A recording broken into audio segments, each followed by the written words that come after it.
இறைவனின் அருளை பெற்ற நல்ல உள்ளங்களே, எல்லாம் வல்ல இறைவனுக்கு கோடான கோடி நன்றி. இதை காண்கின்ற உங்களுக்கும் கோடான கோடி நன்றி. இறைவன் செயலால் பிரபஞ்ச ஆற்றல் சக்தி மூலம் யூடியூப் சேனல் மூலம் உங்களுக்கு கிடைத்தமைக்கு யூடியூப் கம்பெனிக்கு கோடான கோடி நன்றி.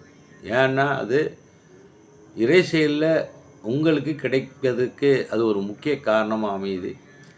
இப்போது நாம் காணவிருப்பது சபரிமலையில் 18 படிகளின் ரகசியம். பலருக்கு தெரியாது. பல வருடங்களாக சென்றவர்களுக்கு தெரியாது. அந்த ஆன்மீக நெறியில் உள்ள சில குருமார்களுக்கு மட்டுமே தெரியும் இந்த 18 படிகளின் ரகசியம். ஏன்னா நம்ம ஒரு விஷயத்தை நம்ம எடுத்துக்கிட்டோம்னா அது நம்ம ஏன் கோயிலுக்கு போகிறோம், எதுக்கு கும்பிட்றோங்கிறதெல்லாம் எல்லாருக்கும் எல்லோரும் போல் நம்மளும் போகிறோம். போய் கொடி மாற்றிட்டு வணங்க சொல்கிறாங்க. அதுக்கப்புறம் இப்படி போக சொல்கிறாங்க, அப்படி போகிற சொல்கிறாங்க, வலப்பக்கமாக சுற்ற சொல்கிறாங்க, இடப்பக்கமாக சுற்ற சொல்கிறாங்க. எதுக்காக கோயிலுக்கு போகிறோம், எப்படி சுற்றுறவங்களாம் பலருக்கே தெரியாது. ஒரு கோயிலுக்கு போகணும்னா ஒரு சில ஆகம விதிகள்லாம் இருக்குது. ஒவ்வொரு கோயிலுக்கும் ஒரு தனி சிறப்பு இருக்குது. இருந்தாலும் அதை பற்றி முழுமையாக சொன்னால் நேரம் காலங்கள் பத்தாது. அதனால் இப்போ நாம் இப்போதைக்கு நாம் பார்க்க போகிறோம்னா 18 படிகளோட ரகசியம்.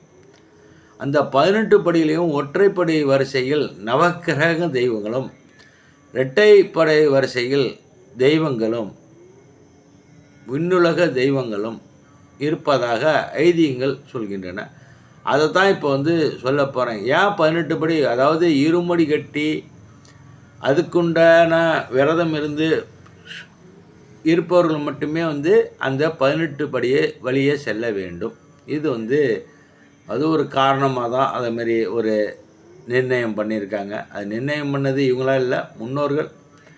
அதுக்கு ஒரு ஏன்னா அவங்கவுங்க அந்தமாரி விரதம் இருந்து வரப்போ தான் அதோட பலனை அடைய முடியும். முடிஞ்ச வரை என்கிறது யாமுடைய வேண்டுகோளாக வைக்கிறேன். 48 நாட்கள் விரதமிருந்து சபரிமலை ஐயப்பனை ஈசனை வணங்குவது அவ்வளோ பெரிய சிறப்பு. ஐயப்பன் ஒரு மிகச்சிறப்பான ஈசன். அதை ஒரு சொல்கிறதுக்கு வார்த்தைகள் கிடையாது.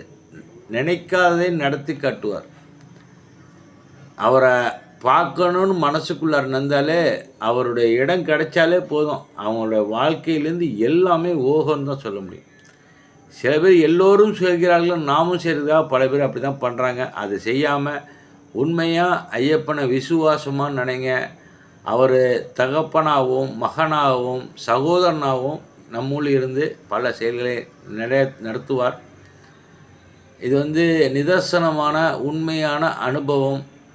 ஏன்னா நான்லாம் ஒரு நேரத்தில் எப்படி இருந்தேன், எப்படி என்னால் ஐயப்பா சீசன் இந்த டைமில் என் மனம், அதாவது அப்போல்லாம் அந்த ஒரு செயல், அதை இப்போ சொல்கிறதுக்கு நேரம் காலம் கிடையாது. பரவாயில்ல, இதுக்கே 18 ஐயோ டைம் ஆகிவிச்சே, பரவாயில்ல.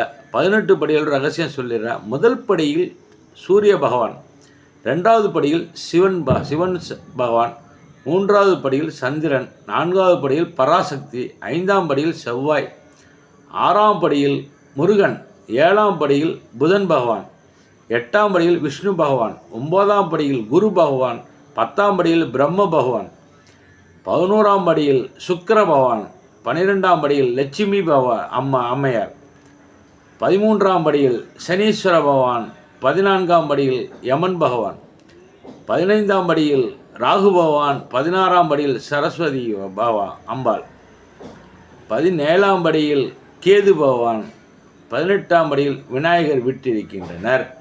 இந்த ஒரு செயல் சொல்கிறதுக்காக தான் இவ்வளோ நேரம். ஏன்னா முக்கியமாக எது பேச வந்தாலும் அதை சொல்லிவிட்டு நான் மாட்டில் ஏதாவது பேசிகிட்டு இருந்தேன்னு. ஏன்னா ஐயப்பெல்லாம் பேசியதுலாம் நாள் பத்தாது, நாட்கள் வருடங்கள் கூட பத்தாது. அப்படிப்பட்ட அது இறைவன் செய்தான்னு வச்சுக்கலேன், மனம்லாம் அப்படியே உள்ளார போய்டும். அப்படிப்பட்ட ஒரு செயல், சிறப்பான செயல். அதனால் யாமுடைய வேண்டுகோள், அந்த 40 நாள் முழு விரதம் இருந்து எல்லாம் வல்ல ஐயப்பனோட தரிசனம் பெறுங்க. ஓம் சுவாமி சரணம் ஐயப்பா. இந்த ஒரு கோஷமே மனம் சுத்தமாக அமைதி அடைஞ்சிடும். வாழ்க வளமுடன். திருச்சி